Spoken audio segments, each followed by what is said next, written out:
Okay. Can you give me a thumbs up if you can hear me okay? Okay, great. So I came to Victoria in 1999 to take up my position at UVic. And at the same time, I started to work a little bit in the community out of other psychologists' offices, like as an associate in other psychologists' offices. And in 2003, I opened my first private practice. I don't know how many of you remember Dr. Frank Jagdis, but he was a pediatrician in our community for a really long time. And he had an extra office in his practice. And I started there back in 2003. Up until January of this year, the clinics were just called my name, like Dr. Jillian Roberts.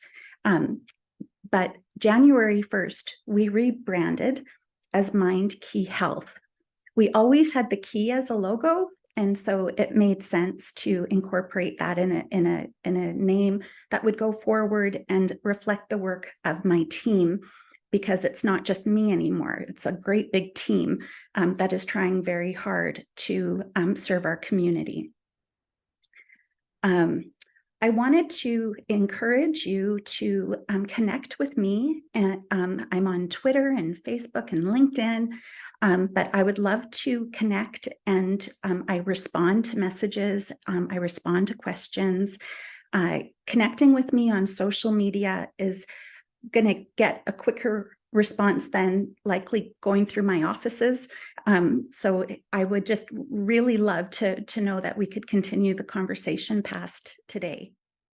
Some of you might know that I write children's books for Orca. And today there's some children's books in both. If they're not at Central yet, they're coming. And I've got a few interactive ideas planned for us. And the copies of the books are going to be like door prizes. Now, I know at Central que vous avez aussi un programme d'immersion. Une fois, j'ai enseigné en français et j'écris en français aussi. Et donc, vous pouvez voir mes titres en français ici qui sont publiés par Québec Amérique.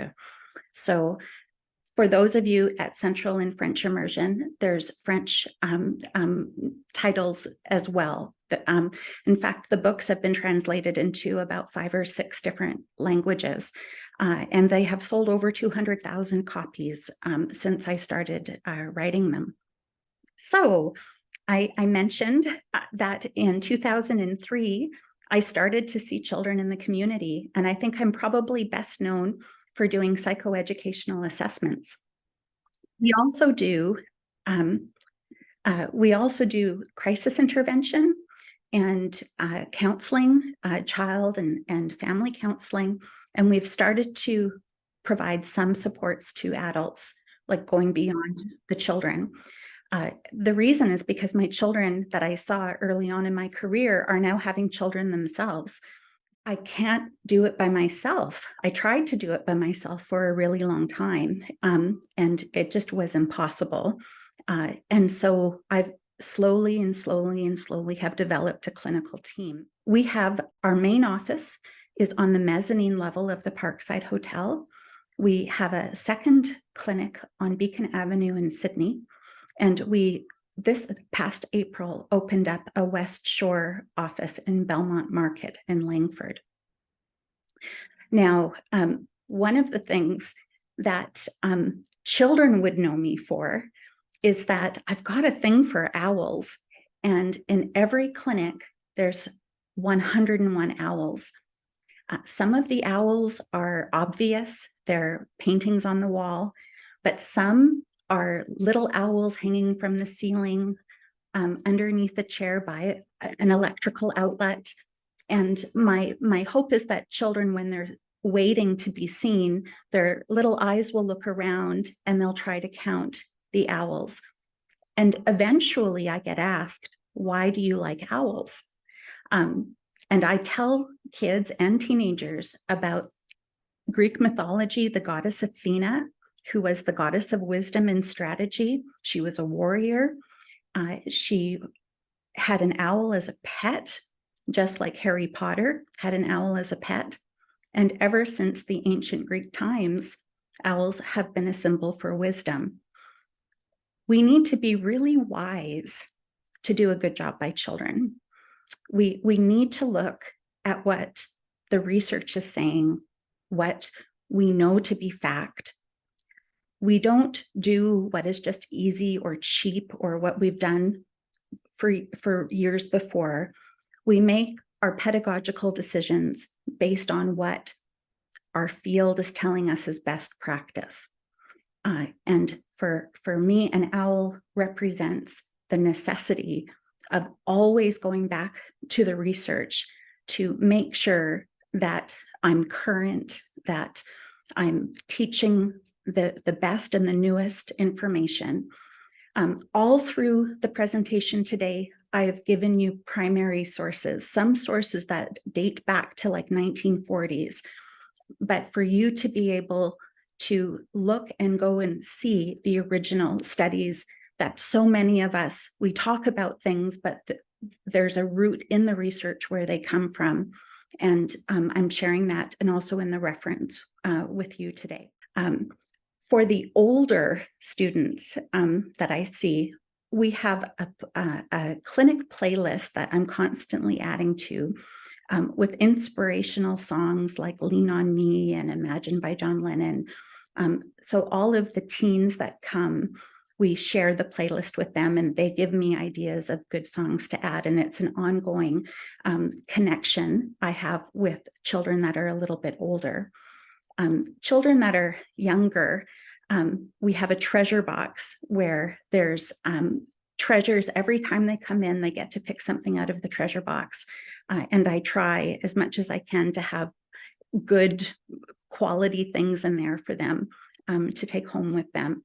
The goal is to make coming to see a psychologist or coming for an assessment for it to be a delightful experience. I want for children's first perception of mental health or seeking help for mental health to be one that was delightful, that was helpful, that was fun. And if I can create that first taste of seeking mental health support in that way, I believe that children who become adolescents, who become young adults, will be more likely to seek help when they need it if that first experience was a positive one. And we know the resilience literature tells us very clearly that we are resilient in a community. We're not resilient by ourselves. We're resilient in the context of the supports that we have around us. I want to now sort of switch gears and tell you about my passion in following the resilience literature. So we use the word a lot, but we sometimes don't remember where it came from. And the use of the word resilience in child development came from Dr. Emmy Werner, who finished her career at the University of California at Davis, and she passed away in 2017. In 1955, with a huge grant, she began to follow 698 children on the island of Kauai. So this is post-war, where Hawaii, of course, was very much impacted by the Second World War. This was a community that the government of the United States had identified as being an at-risk community. There were higher rates of abuse, substance use, prison. And Emmy Werner went there to study this. And she went with a specific question, and that was, what is worse? How do you rank trauma? Is it worse for a child to have a mother die or a father die? Like, how do we rank stressors and risk factors?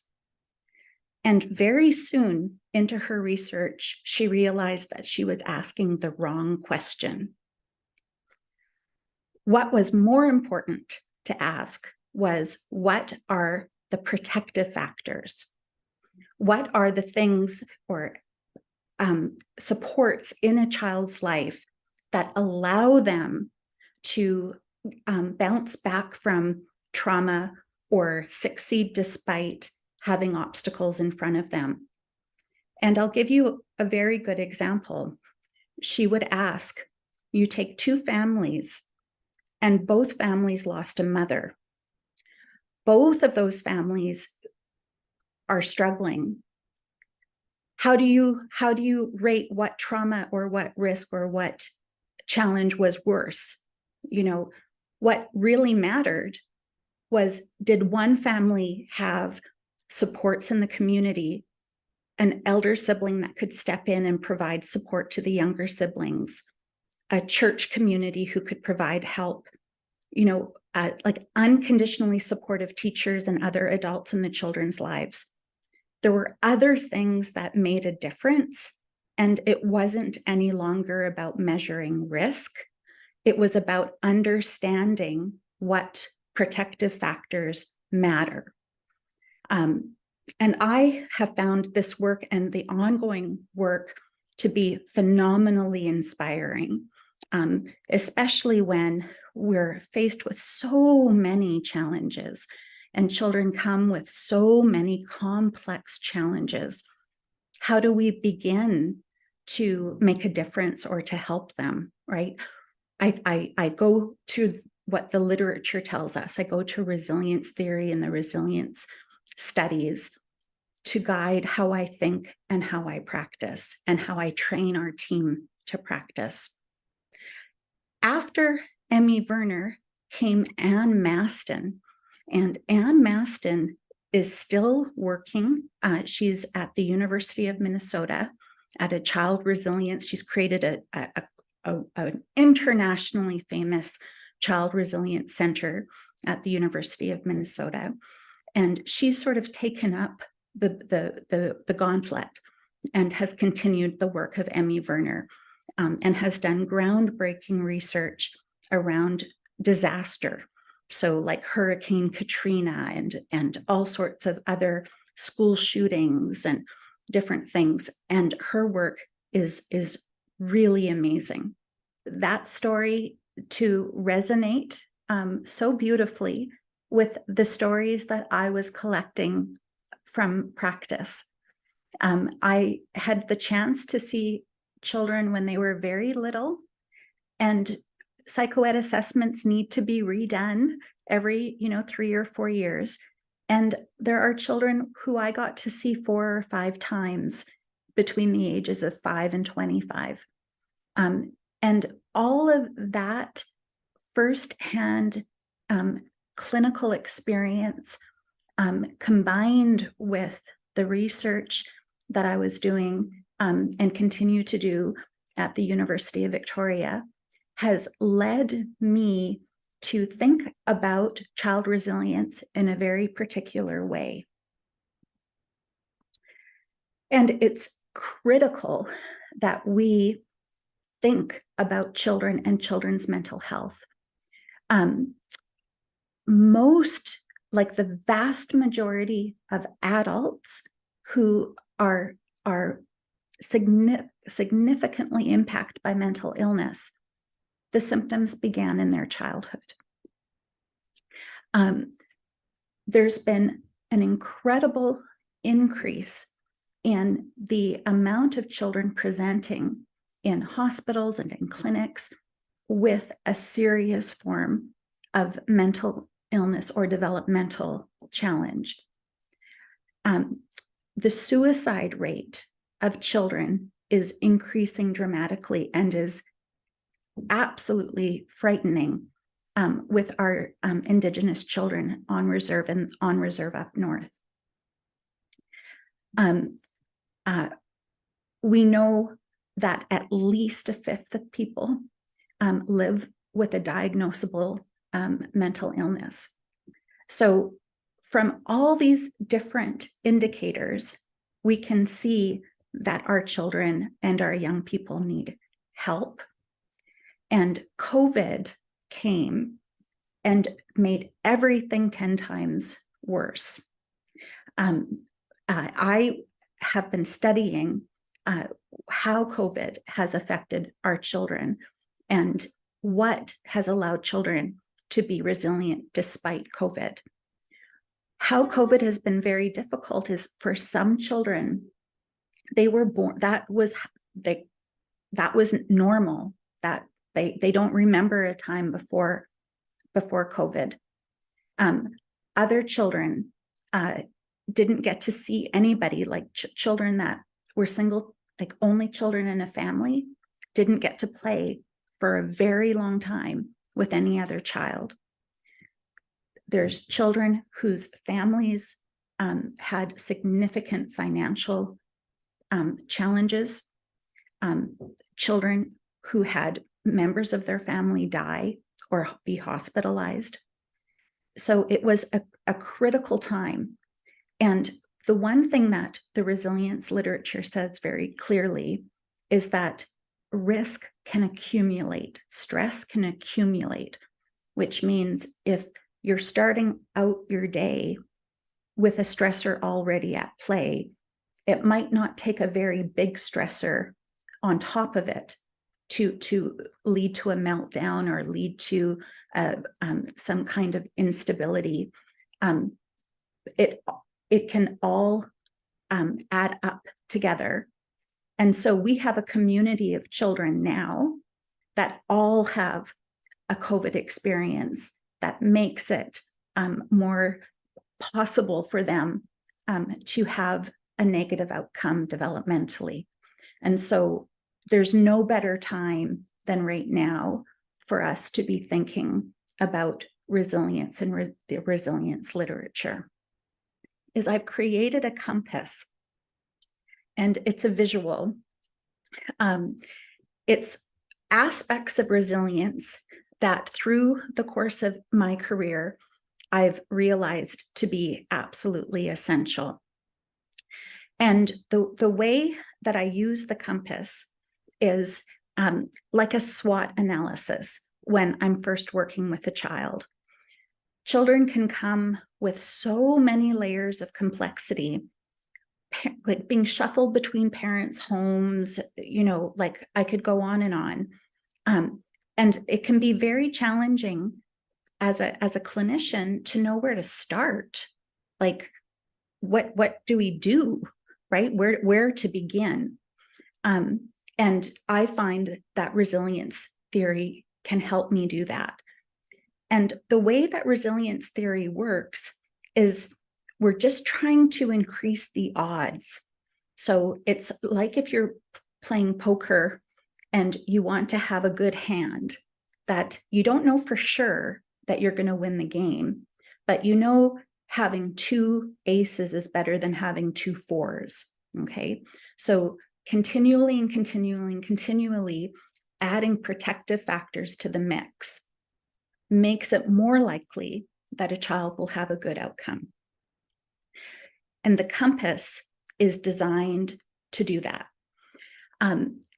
There's a word in our field that we don't use a lot, but I think is important, and that's VUCA. VUCA stands for volatile, uncertain, complex, and ambiguous.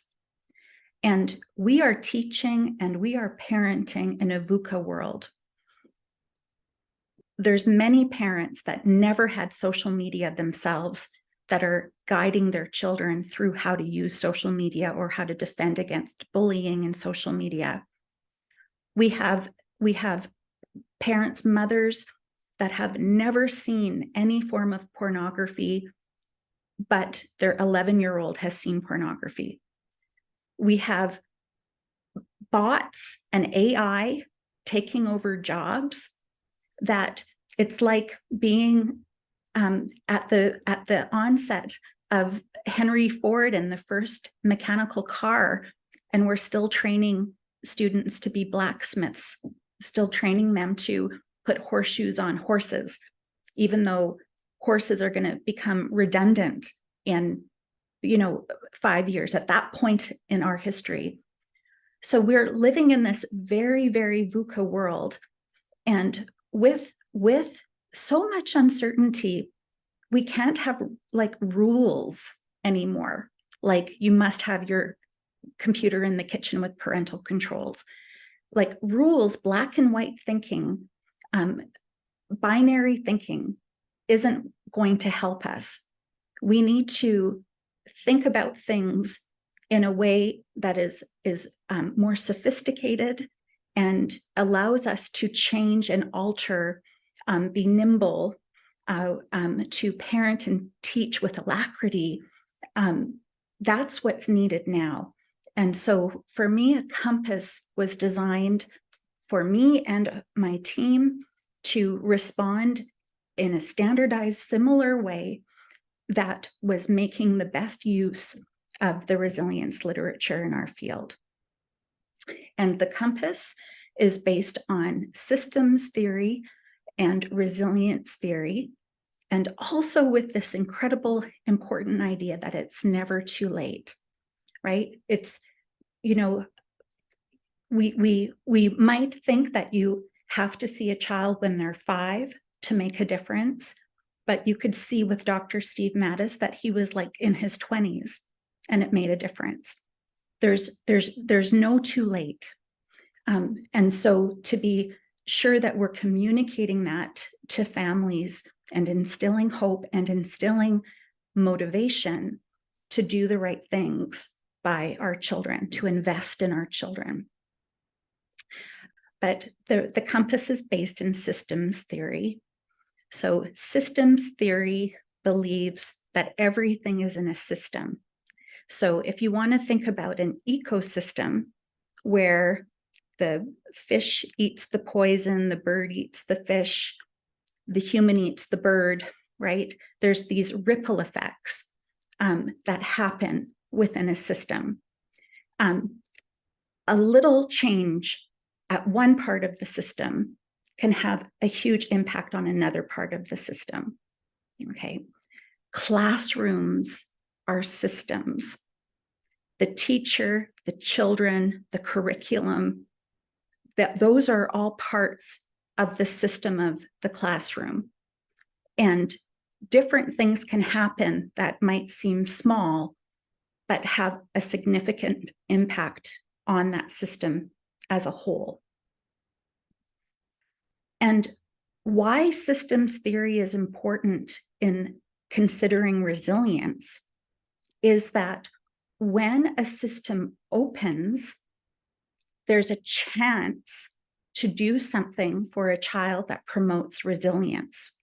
Okay, so when you think about adult psychology, okay, an adult goes to university, they get trained, they get their job, they could be in that same job for 20 years.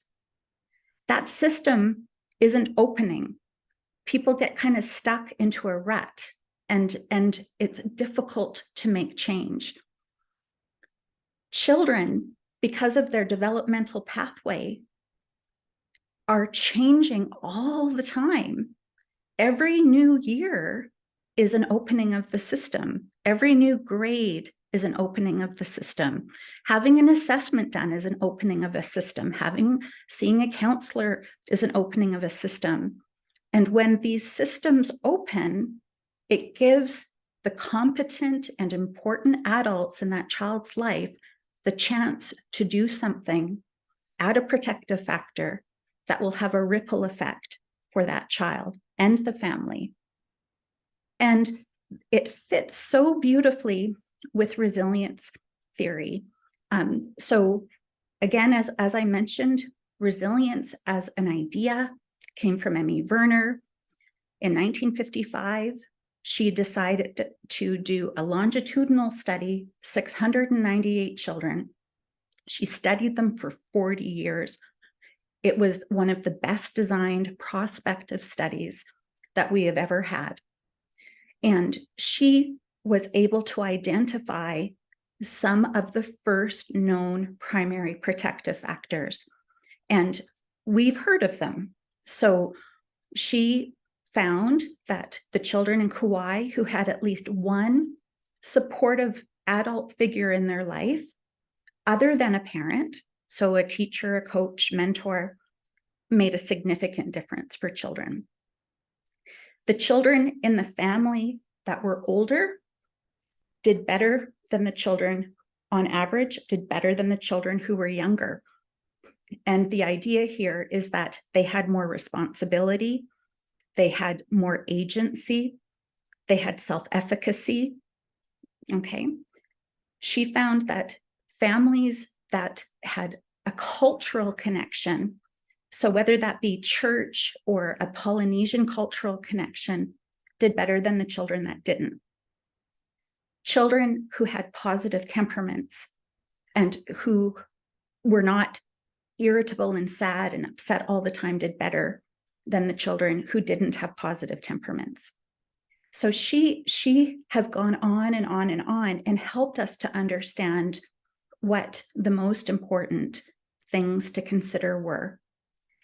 And then Anne Maston, she did something that was really interesting, is that she proved that resilience is not a trait. So it's not like you're born with blue eyes or brown eyes. Like the color of your eyes is a trait. You're born with it or not. Resilience is not a trait. You're not born with it or not. Every single human being has the capacity to foster resilience. And it's something that we can do no matter when we encounter the child, whether it's early in their development or later in their development. As important adults in that child's life, we can systematically do things that give that child a better hand, a better poker hand. We don't know for sure that that is going to lead to a positive outcome, but we know that it's going to increase the probability and significantly increase the probability of a positive outcome. And so that's really where the compass that I'm about to share with you, where that comes from, and why it's so important, and why your job and your ability to impact change in a child's life is so critically important developmentally. So, what's new? Everything. Okay. In children's lives, there's something new all the time. It's like they're on a perpetual learning curve. Something is changing in their life all the time.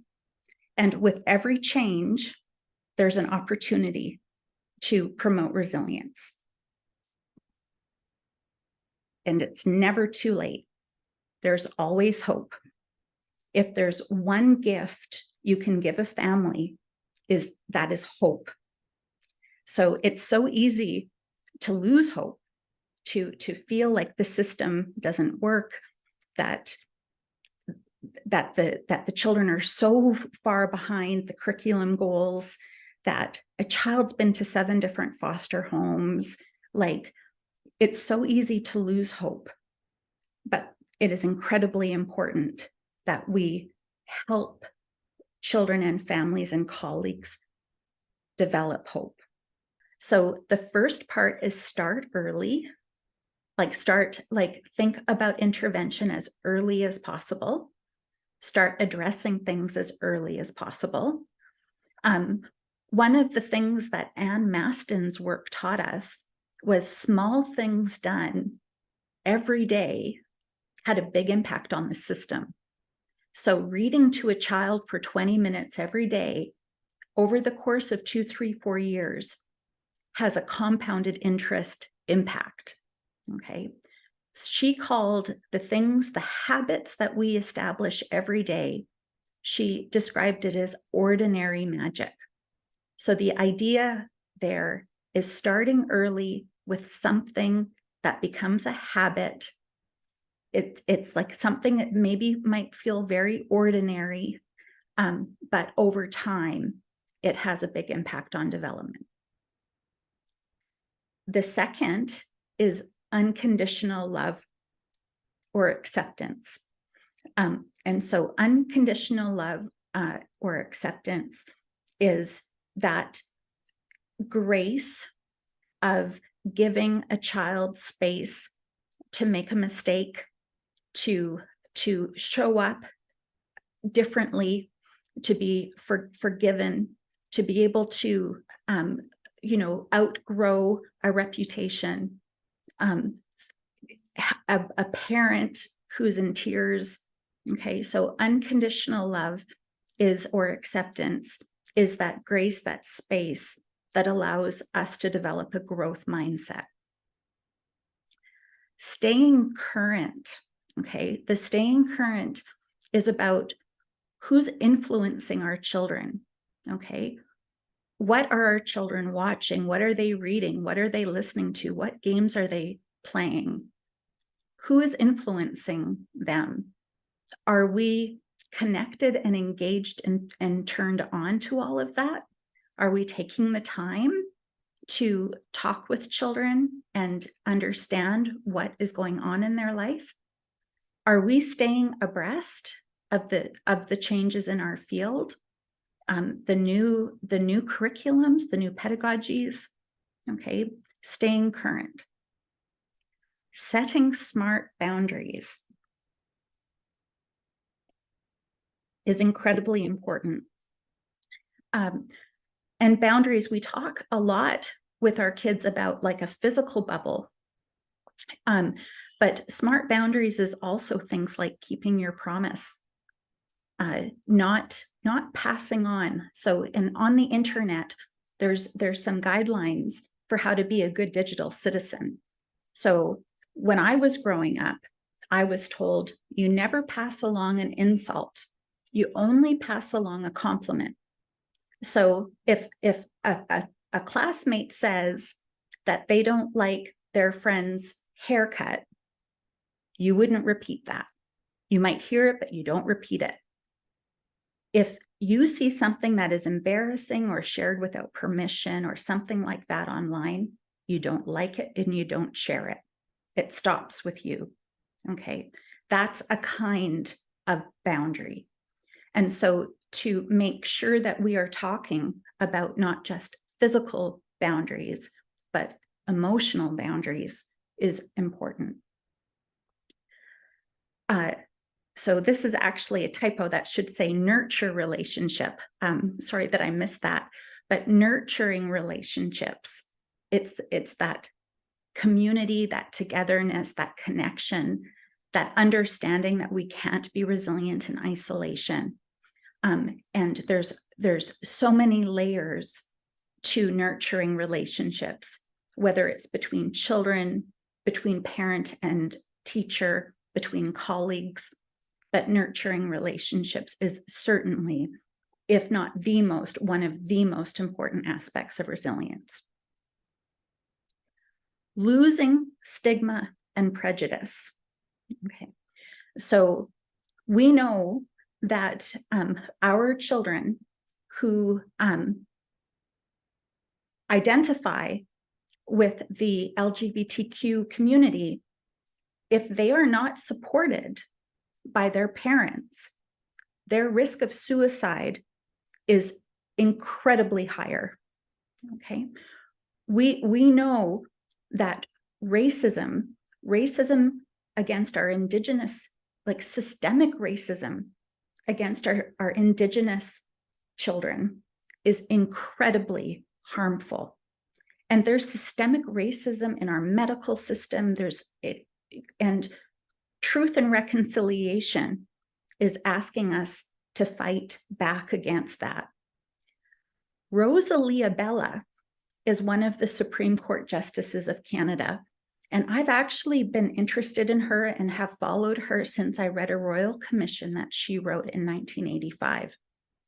And she coined a phrase called enabling perceptions. Okay, so there's like this idea that, and any of you who are had children in strollers, you will see that there's lots and lots of buildings, sidewalks that are completely inaccessible, where there's no way a wheelchair could go down it or up it. And when you have a child in a stroller, you get to experience that. Rosalia Bella said that when there were children with challenges segregated, sent off to schools, separate schools, the typical child did not develop enabling perceptions. So when that typical child became an architect or became whatever professional, it didn't occur to them to create an accessible building because they never saw the need for that. So enabling perceptions is this idea that we can create a different zeitgeist. We can create a different kind of community kindness and exception and inclusivity when we teach it in a forthright way to our children. And there's 2 of my books, On the Playground and What Makes Us Unique, that were inspired by Rosalia Bella's work. Now, building resilience is what this is all about. All of these points are designed to build resilience. They all work together. And thinking about the tenets of resilience theory, what the research is telling us is incredibly important, and it's going to change what we know and what children need. Were certainly changed because of COVID, right? There's going to be other changes, and it's important that we're nimble and we can change along with the changing needs of our children. So every clinician in MindKey is trained to think about case formulation with this compass. And I think this compass can be applied in lots of very helpful ways to ensure that we're doing the best things that we can by children.